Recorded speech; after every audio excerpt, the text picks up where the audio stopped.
नमस्कार, मी तृप्ती स्वागत करते तुमचं माझ्या चॅनलवर. तृप्ती नाईक सिटी टू विलेज. आज आपण मुळ्याची भाजी बघूया.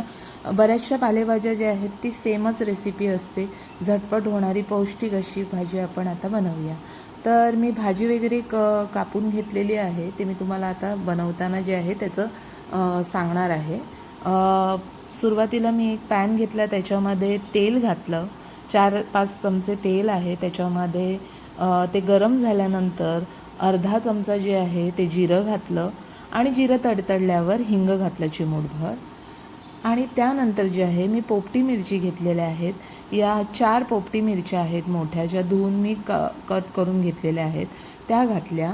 त्या जास्त आपल्याला अशा भाजून घ्यायच्या नाही आहे. थोडासा कलर मिरच्यांचा चेंज झाला की लगेच मी एक मोठा कांदा होता तो कापून घेतलेला होता, तर तो घातला त्याच्यामध्ये. आणि त्यालाही, कांद्यालाही आपल्याला लालसर असं जास्त शिजवायचं नाही आहे. थोडासा परतला कांदा की लगेचच त्याच्यामध्ये जो पांढरा मुळा आहे त्याला मी कट करून घेतलेला आहे छोट्या छोट्या तुकड्यांमध्ये, तर ते घातला त्याच्यावर, कांद्याच्यावर. आणि त्याला छान व्यवस्थित परतून 1 मिनिटाची वाफ दिली. 1 मिनिटाच्या वाफेमध्ये मीडियम फ्लेमवर जे आहे थोडंसं मऊ झाला मुळा. आणि त्यानंतर चिमूटभर साखर घातली मी. मुळ्यामध्ये एक तुरटपणा असतो, तर तो जाण्यासाठी साखरेने त्याला एक छान चव येते, चिमूटभर पण अगदी. आणि ते झाल्यानंतर चिमूटभर साखर घातल्यानंतर मी जो मुळ्याची पानं बारीक चिरून घेतलेली होती ती घातली.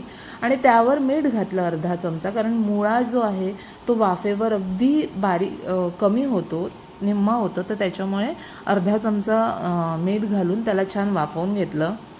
3 ते 4 मिनटं शिजल्यानंतर मुळ्यातलं सगळं पाणी जे आहे ते आटलेलं आहे. आता ह्याच्यामध्ये ओलं खोबरं जे आहे ते घालायचं आहे. ओलं खोबरं किसून घेतलेलं आहे आणि ते घातलेलं आहे, मी ॲड केलेलं आहे. आणि ह्यानंतर फक्त 1 मिनिटासाठीच आपल्याला जे आहे ते झाकण ठेवून वाफवून घ्यायची आहे भाजी. आणि अशी झटपट मुळ्याची भाजी जी आहे ती रेडी आहे. हा व्हिडिओ तुम्हाला आवडला तर लाईक करा, शेअर करा, माझ्या चॅनलला सबस्क्राईब करा, तृप्ती नाईक सिटी टू विलेज यूट्यूबवर. आणि अशी ही झटपट रेडी आहे आपली मुळ्याची भाजी. बाकीच्या लाल माठाची भाजी वगैरे सेम रेसिपी आहे, तर नक्की ट्राय करा. धन्यवाद.